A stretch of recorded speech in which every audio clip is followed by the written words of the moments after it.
А сега, уважаема публика, ще представя един член на колегията на авгурите. В Древен Рим колегията на авгурите се занимава именно с въпроса да тълкува волята на боговете по полета на птици, духането на вятър и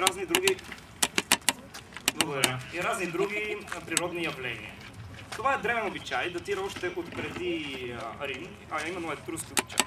Ще представим авгуралия или птицегадание. Тоест, реално погледнато, ще демонстрираме как древните римляни са допитвали до волята на боговете посредством летенето на птици. Защото птиците са считали за посредник между небето и земята, свободни и неопетени създания.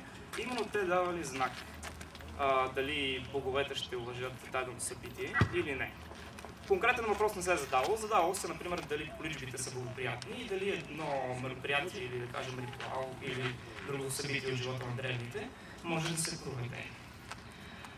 Така, като цяло ще покажем как точно е ставало самото гадание. С помощта на Артур Миренко, който е дошъл чак от Испания. Той е постановчик, който се занимава именно с въссъздаване на жречески ритуали. И приятно гледане!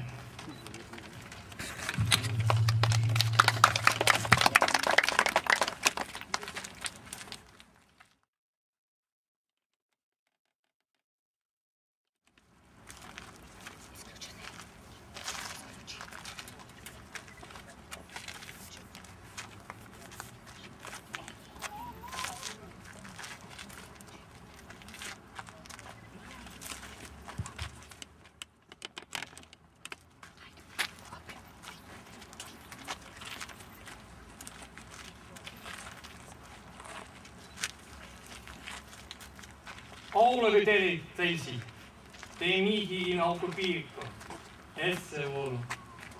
Ауди! Ало, жителю Селзиус, искам да участваш в успитията. Jupiter magne, nobis, bona ope auctes, sicut et nos te audienceramus, annis nostris. Велики Юпитере, бъди милостив към нас, тъй като те слушахме през всичките години до сега.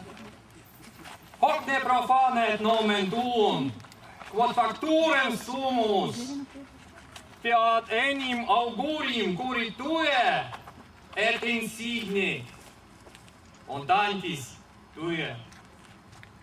Това, което ще направим сега, няма да оскверни името ти. Дай ни знак на вниманието си и съобщи чрез знамение за волята ти. Derinas in caleo duco cardine. Documanquem dextras ad meridium partes. Laevas ad Centurionium. Очертавам две линии в небето. Нека южната да е дясна, а северната лява.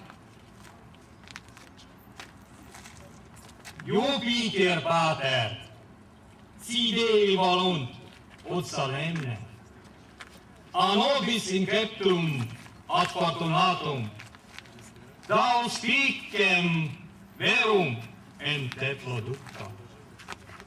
Отче Юпитере, ако боговете повеляват празника, в който ще започнем да бъде успешен, дай сигурно знамение в пределите, които съм очертал. Sic et esto cantus sivi volatum, aureum, flamen venti, sive novum. Нека това е пеене или полет на птици, повей на вятър или движение на облаци. Aulo vetele celsi, dicto, silentum esse, liberdatur. Аулус Вителиус Селзиус, кажи, ако тишината е настъпила. Силентум есе видео. Виждам, че тишината е настъпила. Quid Dei nobis de solemni dictum. Dic, aves volent? Какво ни казват боговете за празника? Кажи ми, летят ли птиците?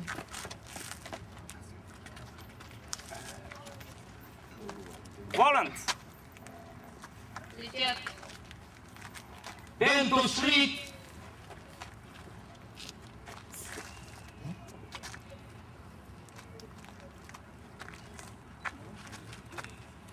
Ventus flit.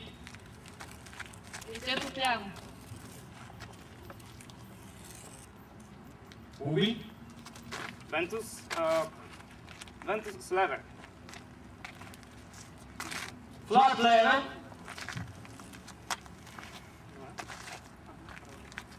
Jupiter pater, gratis tibi hagimus.